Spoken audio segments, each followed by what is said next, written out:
Hi friends, ഇന്ന് നമ്മൾ പഠിക്കുന്നത് ചാപ്റ്റർ 5-ലെ അറസ്റ്റ് ഓഫ് പേഴ്സൺസ് ആണ്. ക്ലാസ് 7 ആണെന്ന് എടുക്കുന്നത്. അറസ്റ്റ് ഓഫ് പേഴ്സൺ ആണ്. വളരെ രസകരമായി പഠിക്കാൻ പറ്റുന്ന ഒരു ചാപ്റ്റർ ആണ് അറസ്റ്റ് ഓഫ് പേഴ്സൺ എന്ന് പറയുന്നത്. വളരെ ഇമ്പോർട്ടൻ്റ് ആയിട്ടുള്ളതും കോമൺ ആയിട്ട് എല്ലാവരും മനസ്സിലാക്കി വെക്കേണ്ടതുമായിട്ടുള്ള ഒരു ചാപ്റ്റർ ആണ് ഈ അറസ്റ്റ് ഓഫ് പേഴ്സൺസ് എന്ന് പറയുന്നത്. അപ്പോൾ ചാപ്റ്റർ 5-ലാണ് അറസ്റ്റ് ഓഫ് പേഴ്സൺസ് വരുന്നത്. അത് വളരെ ഇമ്പോർട്ടൻ്റ് ആയിട്ട് ഓർത്തു വെക്കുക. ഷോർട്ട് നോട്ടൊക്കെ ചോദിക്കും ഏതിലാണ് അറസ്റ്റ് ഓഫ് പേഴ്സൺസ് വരിക എന്നുള്ളത്. ചാപ്റ്റർ 5-ലാണ് വരുന്നത്. ഏതൊക്കെ സെക്ഷനാണ് ആ ചാപ്റ്ററിൽ ഇൻക്ലൂഡ് ചെയ്യുന്നതെന്ന് വെച്ച് കഴിഞ്ഞാൽ സെക്ഷൻ വരുന്നത് 35 to 62 വരെ സെക്ഷൻസ് പറയുന്നുണ്ട് അറസ്റ്റ് ഓഫ് പേഴ്സൺ. വളരെ ഇൻട്രസ്റ്റിംഗ് ആയിട്ടുള്ളൊരു ചാപ്റ്ററാണ്. അപ്പോൾ നിങ്ങളെല്ലാവരും എന്നോടൊപ്പം പഠിച്ച് മനസ്സിലാക്കി വരിക. 35 എന്ന് പറയുന്ന when police may arrest without warrant. ഒരു കൊഗ്നൈസബിൾ ഒഫൻസ് ആണ് അറസ്റ്റ് വിത്തൗട്ട് വാറണ്ട് എന്ന് പറഞ്ഞാൽ. ഒരു കൊഗ്നൈസബിൾ ഒഫൻസ് കമ്മിറ്റ് ചെയ്യുന്ന ഒരു വ്യക്തിയെ എങ്ങനെയാണ് അറസ്റ്റ് ചെയ്യാൻ പറ്റുന്ന സാഹചര്യം, അതാണ് പറയുന്നത്. ജസ്റ്റ് ഒന്ന് നമുക്ക് വായിച്ച് മനസ്സിലാക്കി പോവാം. സെക്ഷൻ 35 ക്ലോസ് 1-ല് any police officer may without an order from a മജിസ്ട്രേറ്റിന്റെ ഓർഡർ ഇല്ലാതെ ഓർ വിത്തൗട്ട് എ വാറണ്ട്, അല്ലെങ്കിൽ ഒരു വാറണ്ട് ഇല്ലാതെ അറസ്റ്റ് എനി പേഴ്സൺ, അറസ്റ്റ് ചെയ്യാൻ കഴിയുന്നത്. അങ്ങനെയാണ്, മേ ആണ് ചോദിച്ചിരിക്കുന്നത്. അപ്പോൾ ഒരു പോലീസ് ഓഫീസർക്ക് ഒരു വാറണ്ട് ഇല്ലാതെയോ അല്ലെങ്കിൽ ഒരു മജിസ്ട്രേറ്റിന്റെ പെർമിഷൻ ഇല്ലാതെയോ ഒരാളെ എങ്ങനെ അറസ്റ്റ് ചെയ്യാം? ഏതൊക്കെ സാഹചര്യങ്ങളാണ്? ക്ലോസ് 1-ല് 35 ക്ലോസ് 1 ക്ലോസ് എയിൽ പറയാണ് who commits in the presence of a police officer a cognizable offence.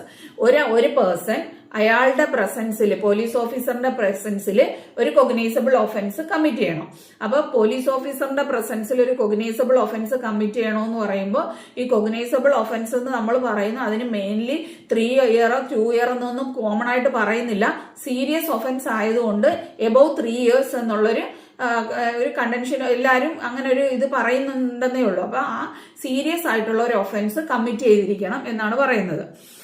Close ബിയില് against whom a reasonable complaint has been made or a credible information has been received or a reasonable suspicions exist that he has committed a cognizable offense punishable with imprisonment for a term which may be less than 7 years or which may extend to 7 years, whether with or without fine, if the following conditions R satisfied. അതായത് ഒരു രണ്ടാമത്തെ കാര്യം പറയുന്നതെന്ന് വെച്ച് കഴിഞ്ഞാല്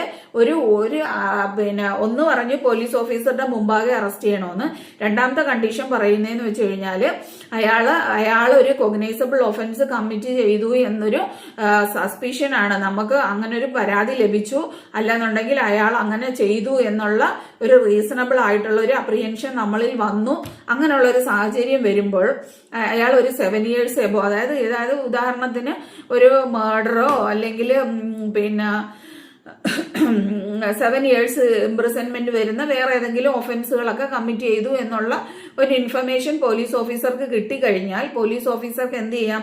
അയാളെ arrest ചെയ്യാം warrant ഇല്ലാതെ. The police officer has reasons to believe on the basis of such a complaint, information or suspicions that such a person has committed the said offense. അപ്പോൾ പോലീസ് ഓഫീസർക്ക് വ്യക്തമായ അല്ലെങ്കിൽ ഒരു റീസണബിൾ ആയിട്ടുള്ള ഒരു സസ്പീഷ്യസ് ആയിരിക്കണം ഇയാൾ ആ ഒഫൻസ് കമ്മിറ്റ് ചെയ്തോന്ന്. Then the police officer is satisfied that such arrest is necessary. ആ കുറ്റത്തിൽ അയാൾ പങ്കെടുത്തതായെന്ന് വിശ്വസിക്കണമെന്ന് ആദ്യം പറഞ്ഞു. രണ്ടാമത് പറയുന്നത് കൂടുതൽ എന്തിനാണ് അയാൾ അറസ്റ്റ് ചെയ്യുന്നത്? To prevent such a person from committing any further offence. അടുത്ത ഒഫൻസ് കമ്മിറ്റ് ചെയ്യാൻ പാടില്ല. ഇപ്പൊ ഒരാൾ മറ്റൊരാളെ അറ്റംപ്റ്റ് കമ്മിറ്റ് മർഡർ ചെയ്യുകയാണ്, അതായത് കുത്തി കൊല്ലാൻ ശ്രമിക്കുകയാണ്. അപ്പൊ അയാൾ ആ ഭയങ്കര ദേഷ്യത്തിൽ ഇങ്ങനെ ഇരിക്കുന്ന സാഹചര്യങ്ങളിൽ അയാൾ എന്ത് ചെയ്യുക? ഫർദർ കമ്മിറ്റ് ചെയ്യാൻ പാടില്ല. അല്ലെങ്കിൽ ഒന്നും കൂടെ കുത്തുകയോ അല്ലെങ്കിൽ തടസ്സം പിടിക്കാൻ വരുന്നവരെ കുത്തുകയോ അങ്ങനെയുള്ള കാര്യങ്ങളൊന്നും ചെയ്യാതിരിക്കാൻ വേണ്ടി പ്രിവെന്റ് ചെയ്യാനായിട്ട് അറസ്റ്റ് ചെയ്യാം. പിന്നെന്താണ് പറയുന്നത്? ബിയില് പ്രോപ്പർ ഇൻവെസ്റ്റിഗേഷൻ ഓഫ് ഒഫൻസ്. ആ ഒഫൻസിന് ഒരു പ്രോപ്പർ ഇൻവെസ്റ്റിഗേഷൻ വേണമെങ്കിൽ ഇയാൾ അറസ്റ്റ് ചെയ്തേ പറ്റൂ എന്നൊരു സാഹചര്യം ഉണ്ടെന്നുണ്ടെങ്കിൽ അറസ്റ്റ് ചെയ്യാം. To prevent such a person from causing the evidence of offence or disappear or tampering such evidence in any manner. ആ എവിഡൻസ് അയാൾ നശിപ്പിക്കാൻ സാധ്യതയുണ്ട്. അങ്ങനെയുള്ള സാഹചര്യങ്ങളിലും നമുക്ക് എന്ത് ചെയ്യാം? ഇയാളെ അറസ്റ്റ് ചെയ്യാം, നമുക്കല്ല പോലീസ് ഓഫീസർക്ക്. to prevent such a person from making any inducement, threat or promise to any person acquaintance with the facts of the case so as to dissuade him from disclosing such facts to the court or to the police officer. അതായത് evidence കൊടുക്കുന്ന സ്റ്റേജിൽ നീ എന്നെ പറ്റി ഞാൻ ഇങ്ങനെയൊക്കെ ചെയ്തു എന്ന് പറയരുത് എന്നൊക്കെ പറഞ്ഞ് അയാളെ ത്രെട്ടൻ ചെയ്യുകയാണ്. അങ്ങനെ ചെയ്യാതിരിക്കാൻ വേണ്ടിയിട്ട് നമുക്ക് എന്ത് ചെയ്യാം, ഇയാളെ അറസ്റ്റ് ചെയ്യാനായിട്ട് പറ്റും. Or unless such a person is arrested in his presence, the court whenever required cannot be ensured and the police officer shall record while making such arrest reason in right. പിന്നീട് ഒരു സാഹചര്യം പറയുന്നത് ഇയാളെ കോടതിയിൽ ഹാജരാക്കേണ്ട കാര്യമുണ്ട്, അയാളുടെ പ്രസൻസ് ഈസ് നെസസറി ആവുന്ന സാഹചര്യങ്ങളിൽ അറസ്റ്റ് രേഖപ്പെടുത്താമെന്നാണ് പറയുന്നത്. അപ്പം ഒന്നും കൂടെ പറയാം ഏതൊക്കെയാണ്. ഇദ്ദേഹത്തിന് എന്തെങ്കിലും റീസണബിൾ ആയിട്ടുള്ള ഒരു പരാതി ലഭിക്കുകയാണ്, ഒരു ഒരു കൊഗ്നൈസബിൾ ഒഫൻസ് അവിടെ കമ്മിറ്റ് ചെയ്ത് ഒരു എന്താണ് കൊഗ്നൈസബിൾ ഒഫൻസ് കമ്മിറ്റ് ചെയ്തു, അതുകൊണ്ട് അയാൾ അറസ്റ്റ് ചെയ്തേ പറ്റുള്ളൂ എന്നൊരു പരാതി ലഭിക്കുകയോ അല്ലെങ്കിൽ റീസണബിൾ ആയിട്ട് നമുക്കൊരു അപ്രിഹെൻഷൻ ഉണ്ടാവുകയാണ് അയാൾ അങ്ങനെ ഒരു ഒഫൻസ് കമ്മിറ്റ് ചെയ്തു എന്ന് പറയുകയാണെങ്കിൽ അയാൾ എന്താണ് ആ കുറ്റത്തിൽ കുറ്റത്തിൽ പങ്കാളിയായി അല്ലെങ്കിൽ ആ കുറ്റം അയാൾ ചെയ്തു എന്ന് റീസണബിൾ അപ്രിഹെൻഷൻ ഉണ്ടെങ്കിൽ അയാൾ അറസ്റ്റ് ചെയ്യാം. കൂടുതൽ തെളിവ് ലഭിക്കുന്നതിന് വേണ്ടിയിട്ട് അയാൾ തെളിവ് നശിപ്പിക്കാതിരിക്കാൻ വേണ്ടി അറസ്റ്റ് ചെയ്യാം. സാക്ഷികളെ സ്വാധീനിക്കാതിരിക്കാൻ വേണ്ടി അറസ്റ്റ് ചെയ്യാം. പിന്നെ കോടതിയിൽ ഹാജരാക്കണോ എന്ന് ഉറപ്പുണ്ട്, അയാളെ കോടതിയിൽ ഹാജരാക്കിയേ പറ്റുള്ളൂ എന്നുണ്ടെങ്കിലും നമുക്ക് എന്ത് ചെയ്യാം, ഇയാളെ അറസ്റ്റ് ചെയ്യാം എന്നാണ് പറയുന്നത്. അങ്ങനെ അറസ്റ്റ് ചെയ്യുമ്പോൾ എന്തൊക്കെ വേറെ ചില കാര്യങ്ങളൊക്കെ സാറ്റിസ്ഫൈഡ് ആയിരിക്കണം എന്നാണ് പറയുന്നത്. When required cannot be ensured that the police officer shall record while making such arrest. അങ്ങനെ അറസ്റ്റ് ചെയ്യുന്ന സമയത്ത് ഹിസ് റീസൺസ് ഇൻ റൈറ്റിംഗ്, ആ കാരണം എഴുതണം, എന്ത് കാരണം കൊണ്ടാണ് ഇദ്ദേഹത്തിന് ഈ മേളിൽ പറഞ്ഞ ഏതെങ്കിലും കാരണം എഴുതണം. provided that such a police officer shall in all cases when the arrest of person is not required under the provision of this subsection record the reason in writing for not making the arrest. അതല്ല അയാൾ arrest ചെയ്യേണ്ട സാഹചര്യം ഇല്ല എന്ന് വരുന്ന ഒരു കണ്ടീഷനിലാണെങ്കിൽ police ഓഫീസർക്ക് എന്ത് ചെയ്യാം, ഞാൻ അയാളെ അറസ്റ്റ് ചെയ്തില്ല, അതിൻ്റെ ഉള്ള സാഹചര്യം വേണ്ടി വന്നില്ല എന്ന് നമുക്ക് പറഞ്ഞുകൊണ്ട് ആ അറസ്റ്റ് രേഖപ്പെടുത്തുന്നില്ല എന്നുള്ളൊരു മെമ്മോറാണ്ടം അവിടെ എഴുതി തയ്യാറാക്കണം. പിന്നെ ക്ലോസ് ഇ പറയാണ്, against whom a credible information has been received that he has committed a cognizable offence punishable with imprisonment for a term which may extend more than 7 years whether with or without fine or with death sentence and the police officer has reasons to believe on the basis of that information that such a person has committed or said offense. പിന്നീട് പറയാണ്, ഒരു credible information ലഭിച്ചു, ഇദ്ദേഹത്തിന് arrest ചെയ്തേ പറ്റുള്ളൂ, ഇദ്ദേഹം ഒരു 7 years കൂടുതൽ പണിഷ്മെന്റ് വരുന്ന ഒരു ഒഫൻസ് കമ്മിറ്റ് ചെയ്തു എന്ന്. പിന്നീട് who has been proclaimed as an offender. Proclaimed offender നേരത്തെയുള്ള ക്ലാസ്സിൽ ഞാൻ പറഞ്ഞിരുന്നു, ഒരു കേസിനകത്ത് ഉൾപ്പെട്ട് അയാൾ കോടതിയിൽ ഹാജരാവാത്ത സാഹചര്യത്തിൽ അയാൾക്ക് വാറണ്ട് പുറപ്പെടുവിച്ചിട്ട് അയാളെ കിട്ടുന്നില്ല. അങ്ങനെയുള്ള സാഹചര്യങ്ങളിൽ അദ്ദേഹത്തിന് പ്രൊക്ലെയിംഡ് ഒഫൻഡർ ആയിട്ട് പ്രഖ്യാപിക്കും. അങ്ങനെ ഒരു പ്രൊക്ലെയിംഡ് ഒഫൻഡറെയാണ് കണ്ടെത്തുന്നതെങ്കിൽ എന്ത് ചെയ്യാം, അയാളെ അറസ്റ്റ് ചെയ്യാനുള്ള അധികാരമുണ്ട്. in whose possession anything is found which may be reasonably suspected to be stolen property. അത് നമ്മൾ നേരത്തെ പഠിച്ചതാണ്. ഏതെങ്കിലും ഒരു മോഷണ വസ്തു മോഷണം മുതൽ സ്വീകരിക്കുന്ന ആള്, അയാൾ കുറ്റക്കാരനാണ് അല്ലെ, മോഷണം മുതൽ സ്വീകരിക്കുന്ന ആള് ഉണ്ടെന്നുണ്ടെങ്കിൽ അങ്ങനെയുള്ള ആളെയും അറസ്റ്റ് ചെയ്യാം. who obstructs a police officer while in the execution of his duty who has escaped or attempt to escape from the lawful custody. ഇപ്പൊ അയാൾ ഈ കുറ്റം ചെയ്തതാണോ ഇല്ലയോ എന്നുള്ള ഒരു സംശയത്തിന്റെ മേലെയാണ് നമ്മൾ അറസ്റ്റ് ചെയ്യാൻ വരുന്നത്. പക്ഷെ അയാൾ എന്ത് ചെയ്യാണ്, എസ്കേപ്പ് ചെയ്യാൻ ശ്രമിക്കുകയാണെന്നുണ്ടെങ്കിൽ നമുക്ക് എന്ത് ചെയ്യാം, അയാളെ അറസ്റ്റ് ചെയ്യാവുന്ന സാഹചര്യമാണ്. Who is reasonably suspected of being a deserted from the ആർമിയിൽ നിന്നെല്ലാം ചിലരെന്ത് ചെയ്യും, ഒളിച്ചോടി പോകുന്ന സാഹചര്യങ്ങൾ വരും. അങ്ങനെ ഡെസേർട്ടഡ് ആയിട്ട് വന്ന ആൾക്കാരാണെങ്കിൽ അവരെ അറസ്റ്റ് ചെയ്യാനുള്ള അധികാരമുണ്ട്. Who has been concerned in or against whom a reasonable complaint has been made or credible information has been received or reasonable suspicion exists of is having been concerned in any act committed at any place out of India and which committed in India would have been punishable on offense and for which he is under any law for relating to extradition or otherwise liable to be apprehended or detained in custody in India. ഏതെങ്കിലും ഒരു offence ഇന്ത്യക്ക് പുറത്ത് commit ചെയ്ത ഒരാള് അയാളെ എന്ത് ചെയ്തിരിക്കുകയാണ്, extradition നടത്തിയിരിക്കുകയാണ്. അങ്ങനെയുള്ള ഒരു സാഹചര്യത്തിൽ വരുന്ന ഒരാളെ നമുക്ക് എന്ത് ചെയ്യാം, അയാള് ഇന്ത്യയിൽ ആ ഒരു ഒഫൻസ് കമ്മിറ്റ് ചെയ്തതുപോലെ കണക്കാക്കി നമുക്ക് അയാളെ അറസ്റ്റ് ചെയ്യാൻ പറ്റും. പിന്നീട് ഒരു ക്ലോസ് പറയുന്നത് who is being released commit a breach of any rule made under subsection 5 or section 394. Section 394 പറയുന്നത്, അതായത് CRP BNSSലെ തന്നെ 394 സെക്ഷൻ ക്ലോസ് 5 പറയുന്ന രീതിയിൽ ഒരു റിലീസ്ഡ് കൺവിക്റ്റ്. എന്തുവാണ് ഈ 394 ക്ലോസ് 5 എന്ന് പറഞ്ഞാൽ? 394 എന്ന് പറയുന്നത് ഒരാൾ ഒരു 3 years ഓഫ് ഒഫൻസ് കമ്മിറ്റ് ചെയ്യുന്ന, 3 years ഓഫ് പണിഷ്മെന്റ് കിട്ടുന്ന ഒരു ഒഫൻസ് കമ്മിറ്റ് ചെയ്യുന്ന ഒരു വ്യക്തി, അയാൾ വീണ്ടും അതേപോലെ ഒരു ഒഫൻസ് കമ്മിറ്റ് ചെയ്യുകയാണ്, റിപ്പീറ്റഡ് ആയിട്ടുള്ള ഒഫൻസ് കമ്മിറ്റ് ചെയ്യുകയാണ്. അങ്ങനെ റിപ്പീറ്റഡ് ഒഫൻസ് കമ്മിറ്റ് ചെയ്യുന്ന സാഹചര്യങ്ങളിൽ ആ മജിസ്ട്രേറ്റിനോ എന്ത് ചെയ്യാം, അദ്ദേഹത്തിന്റെ അഡ്രസ്സുകൾ സൂക്ഷിക്കാനുള്ള അധികാരമുണ്ട്. അയാളോട് പറയാം, നിങ്ങൾ ഈ പരിസരം വിട്ടു പോവുകയാണെന്നുണ്ടെങ്കിൽ ഞങ്ങളെ അറിയിക്കുക എന്നുള്ളൊരു കണ്ടൻഷൻ ഉണ്ട്. അപ്പൊ അങ്ങനെ അത് 5 വർഷത്തേക്ക് ആണ് സാധാരണ രീതിയിൽ ആ ഒരു ഇത് കൊടുക്കുന്നത്. അപ്പൊ ഈ 5 വർഷത്തിനകത്ത് നിങ്ങൾ ഈ പരിസരം വിട്ട് ഏതെങ്കിലും അഡ്രസ്സിലേക്ക് പോവുകയാണെങ്കിൽ, അതായത് കോടതിയിൽ കൊടുത്തിരിക്കുന്ന അഡ്രസ്സിൽ നിന്ന് നിങ്ങൾ വേറെ ഏതെങ്കിലും അഡ്രസ്സിലേക്ക് പോവുകയാണെന്നുണ്ടെങ്കിൽ അത് കോടതിയെ അറിയിച്ചിരിക്കണം എന്നുള്ളതാണ് ആ 394 പറയുന്ന ഒരു ഒഫൻസ്.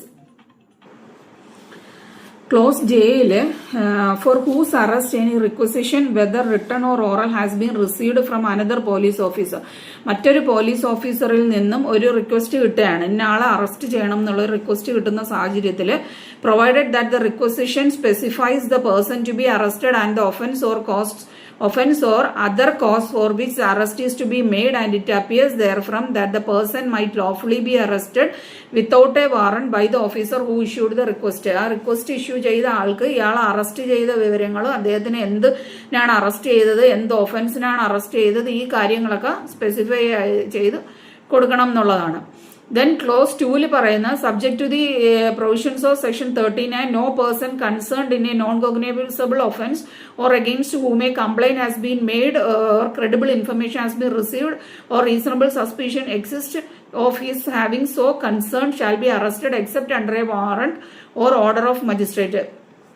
സെക്ഷൻ 39 പ്രകാരം 39 എന്തുവാന്ന് നമുക്ക് നോക്കാം. 39 പറയുന്ന arrest on refusal to give name and residence ആണ്. അതെങ്കിലും അറസ്റ്റ് ചെയ്യുന്ന സാഹചര്യത്തിൽ നമുക്ക് അവരുടെ അഡ്രസ്സ് എഴുതിയെടുക്കേണ്ട കാര്യമുണ്ട്. പോലീസ് ഓഫീസർ അവരുടെ അറസ്റ്റും കാര്യങ്ങളും അങ്ങനെ റെഫ്യൂസ് ചെയ്യുന്ന സാഹചര്യങ്ങളിൽ എന്ത് ചെയ്യണം എന്നുള്ളതാണ് ഇവിടെ പറയുന്നത്. Then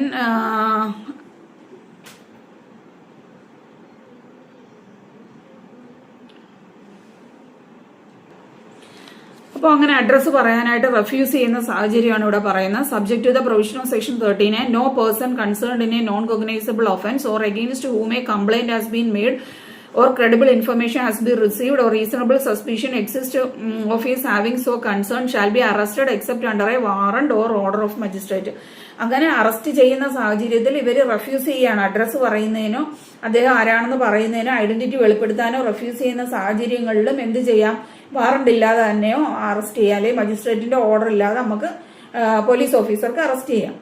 Then the police officer shall, in all cases where the arrest of a person is not required under subsection 1, issue a notice directing the person to whom a reasonable complaint has been made or credible information has been received or a reasonable suspicion exists that he has committed a cognizable offense to appear before him and or at such other place as may be specified in this notice. അപ്പോൾ ചില സാഹചര്യങ്ങളിൽ എല്ലാ കേസുകളിലും arrest ചെയ്യുന്ന സാഹചര്യങ്ങളാണ് വരുന്നത്. ചില കേസുകളിൽ അറസ്റ്റ് ചെയ്യേണ്ട സാഹചര്യം വരാത്ത കേസുകളിലാണെന്നുണ്ടെങ്കിൽ police officer shall in all case where the arrest of a person is not required, ആവശ്യം വരുന്നില്ല എന്നുള്ള സാഹചര്യങ്ങൾ വരുമ്പം എന്ത് ചെയ്യാം, പോലീസ് ഓഫീസർക്ക് ഒരു നോട്ടീസ് കൊടുക്കാം.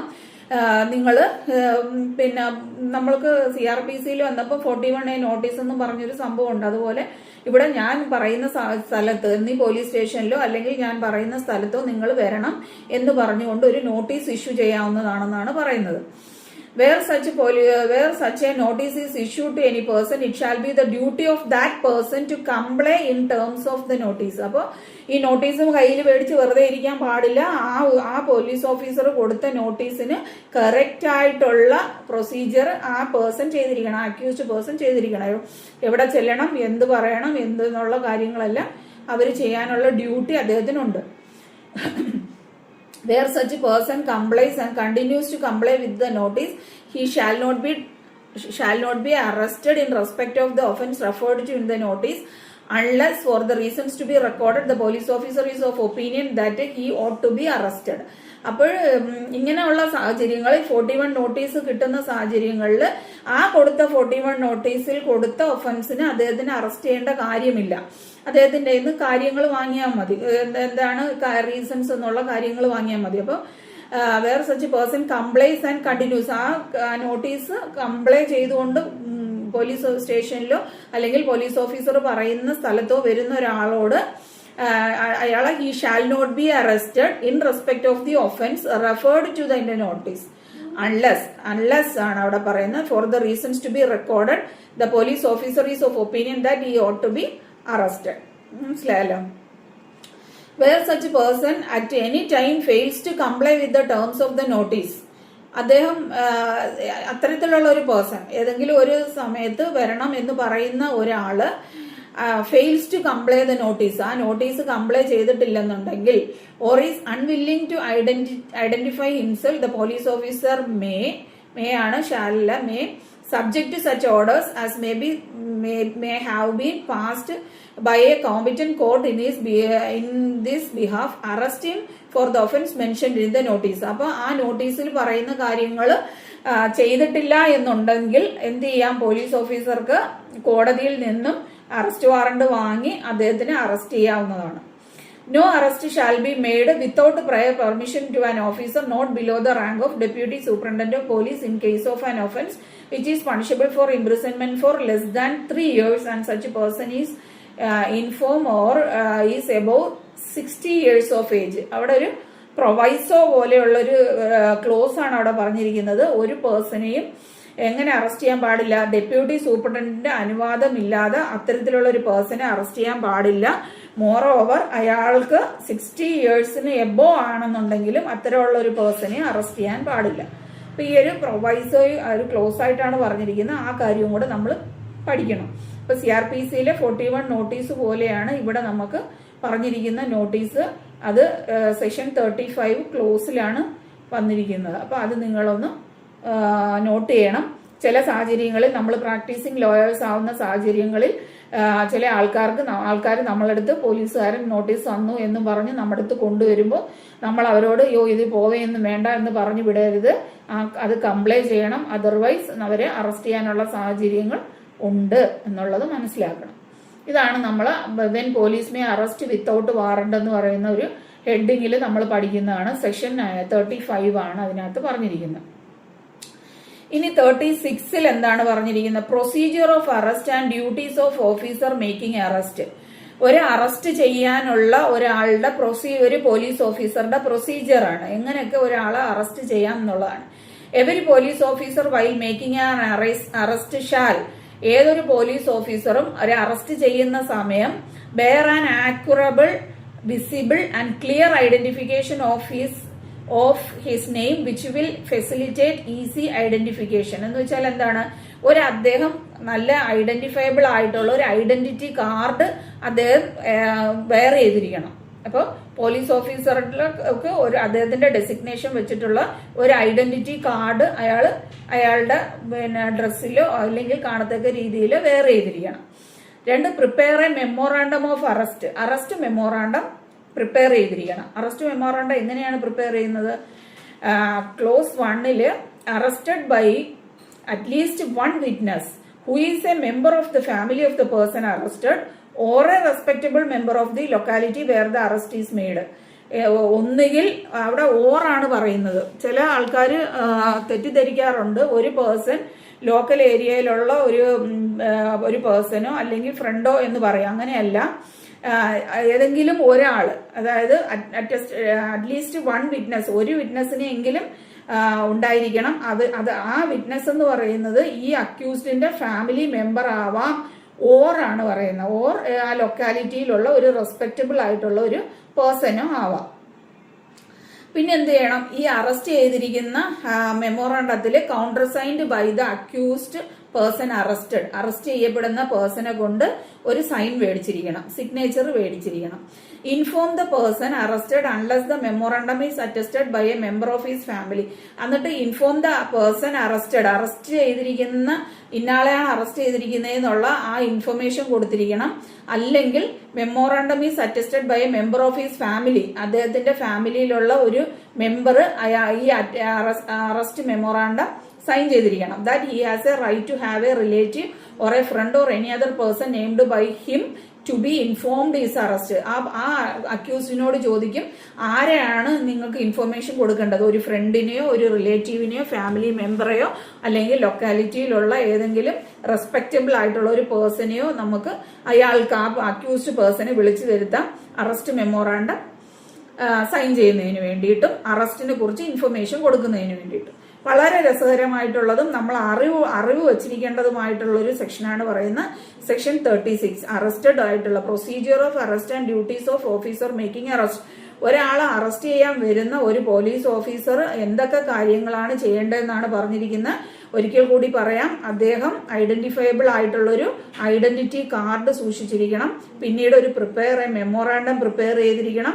ആ മെമ്മോറാണ്ടത്തിൽ ഒരു വിറ്റ്നസ്സെങ്കിലും, ഒന്നിൽ കൂടുതൽ വിറ്റ്നസിന് സൈൻ ചെയ്യാം, ഒരു വിറ്റ്നസിനെങ്കിലും സൈൻ ചെയ്യണം. അദ്ദേഹം എന്ന് പറയുന്നത് ഒന്നിൽ ഒരു ഫാമിലി മെമ്പർ ആവാം, ഓർ ആണ് പറയുന്നത് ലോക്കൽ അതോറിറ്റിയിലുള്ള ലോക്കലായിട്ടുള്ള ഒരു വിറ്റ്നസ്, അവരുടെ ലൊക്കാലിറ്റിയിലുള്ള ഒരു റെസ്പെക്റ്റബിൾ ആയിട്ടുള്ള ഒരു പേഴ്സണെ കൊണ്ടും സൈൻ ചെയ്യിക്കാം.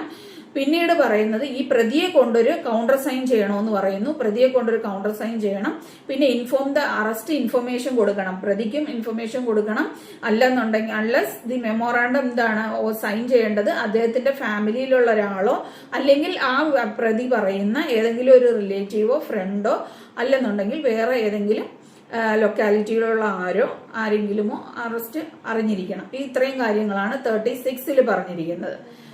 അപ്പോൾ 37 കൂടെ പറയുമ്പോഴേക്കും പിന്നെ അരമണിക്കൂറാവും. അത് കഴിയുമ്പോഴത്തേക്ക് അടുത്തൊരു ക്ലാസ് ആയിട്ട് ഞാൻ അടുത്ത ഒരു വീഡിയോ ഇടാം. നിങ്ങൾ ഇതോടൊപ്പം പഠിച്ച് തന്നെ പോകണം. വളരെ ഇൻട്രസ്റ്റിംഗ് ആയിട്ടുള്ളൊരു ചാപ്റ്ററാണ് അറസ്റ്റ് എന്ന് പറയുന്നത്. ഇനി ഡെസിഗ്നേറ്റഡ് പോലീസ് ഓഫീസർ ആരാണെന്നാണ് സെക്ഷൻ 37 പറയുന്നത്. ഡെസിഗ്നേറ്റഡ് പോലീസ് ഓഫീസർ എന്ന് പറയുന്നത് state government shall establish a police control room in every district and state level. അപ്പം സ്റ്റേറ്റ് ഗവൺമെന്റ് ഒരു പോലീസ് കൺട്രോൾ റൂം എല്ലാ സ്റ്റേറ്റിലും എല്ലാ ഡിസ്ട്രിക്റ്റിലും ഓപ്പൺ ആക്കിയിരിക്കണം എന്നാണ് പറയുന്നത്. ഒരു പോലീസ് കൺട്രോൾ റൂം ഉണ്ടായിരിക്കണം. Designate a police officer in every district and in every police station not below the rank of assistant sub inspector of police. ASAയിൽ കുറയാത്ത റാങ്കുള്ള ഒരാളെ അവിടെ ഡെസിഗ്നേറ്റഡ് പോലീസ് ഓഫീസറായിട്ട് പിന്നെ എന്ത് ചെയ്യണം, ചാർജ് കൊടുത്തിരിക്കണം. Who shall be responsible for maintain, അദ്ദേഹത്തിന്റെ ഡ്യൂട്ടി എന്താണ്, maintaining the information about the name and address of the person arrested. Arrest ചെയ്ത ആളുടെ പേരും അഡ്രസ്സും സൂക്ഷിച്ചു വെക്കുക. നേച്ചർ ഓഫ് ഒഫൻസ് എന്താണെന്നുള്ളത് പിന്നെ നോട്ട് ചെയ്ത് വെക്കുക. വിത്ത് ചാർജ്, അദ്ദേഹത്തിൽ എന്തൊക്കെയാണ് ചാർജ് ചെയ്തിരിക്കുന്നതെന്ന് വെക്കുക. Which shall be prominently displayed in any manner including the digital mode on every police station or at the district headquarters. ഇത് ഒന്നീ രജിസ്റ്റർ ആയിട്ട് സൂക്ഷിക്കാം, അല്ലെന്നുണ്ടെങ്കിൽ ഡിജിറ്റൽ ആയിട്ട്, ഇപ്പം IT ഇതായിട്ടൊക്കെയാണ് വന്നിരിക്കുന്നതുകൊണ്ട് ഡിജിറ്റൽ ആയിട്ട് സൂക്ഷിക്കുക. അപ്പൊ ഈ രീതിയിലുള്ള ഒരു ഇൻഫർമേഷൻ സൂക്ഷിക്കുന്നതിന് വേണ്ടിയിട്ടാണ് ഒരു ഡെസിഗ്നേറ്റഡ് പോലീസ് ഓഫീസറെ എന്ന് പറയുന്നത്. അപ്പോൾ ഡെസിഗ്നേറ്റഡ് പോലീസ് ഓഫീസർ എന്ന് പറയുമ്പോൾ സ്റ്റേഷനിൽ എല്ലാ സ്റ്റേറ്റിലും ഡിസ്ട്രിക്റ്റിലും ആയിട്ട് പോലീസ് കൺട്രോൾ റൂം തുറന്നിരിക്കണം. ASAയിൽ താഴെയല്ലാത്ത ഒരു റാങ്കിലുള്ള ഒരു പിന്നെ പോലീസ് ഓഫീസറെ ഡെസിഗ്നേറ്റഡ് പോലീസ് ഓഫീസറായിട്ട് അപ്പോയിന്റ് ചെയ്തിരിക്കണം. അദ്ദേഹം അറസ്റ്റ് ചെയ്ത പേഴ്സന്റെ ഡീറ്റെയിൽ, അഡ്രസ്സ്, പേര്, കാര്യങ്ങൾ നോക്കണം. ഒഫൻസ് എഴുതിയിരിക്കണം. അദ്ദേഹത്തിന്റെ ചാർജ് എന്താണെന്ന് നോട്ട് ചെയ്ത് വെച്ചിരിക്കണം. ഇത് ഡിജിറ്റലായിട്ടോ ബുക്കിലായിട്ടോ ഏത് രീതിയിൽ വേണമെന്നുണ്ടെങ്കിലും രേഖപ്പെടുത്തി എടുക്കാവുന്നതാണ്. ഇത് ഇത്രയാണ് 37 പറയുന്നത്. ഇനി 38 കൂടെ പറഞ്ഞു പോവാം. 38 right of arrested person to meet an advocate of his choice during interrogation. അതായത് ഒരു അക്യൂസ്ഡ് പേഴ്സന് ഉള്ള അവകാശങ്ങളാണ്. ഇത് പ്രത്യേക എസ് ആയിട്ട് വരുന്ന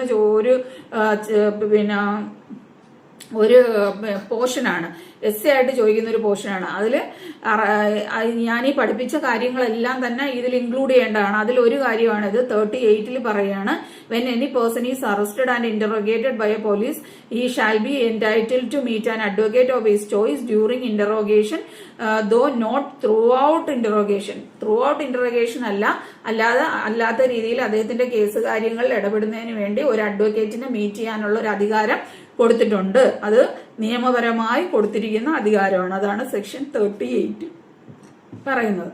അപ്പൊ ഇത്രയും സെക്ഷൻ 38 വരെയാണ് ഈ ക്ലാസ്സിൽ പറയുന്നത്. അടുത്ത ക്ലാസ്സിലേക്ക് നമുക്ക് അടുത്ത ഒരു പോർഷനായിട്ട് പോവാം. അപ്പം എല്ലാവരും ഇതുവരെ പഠിച്ചു വെക്കുക.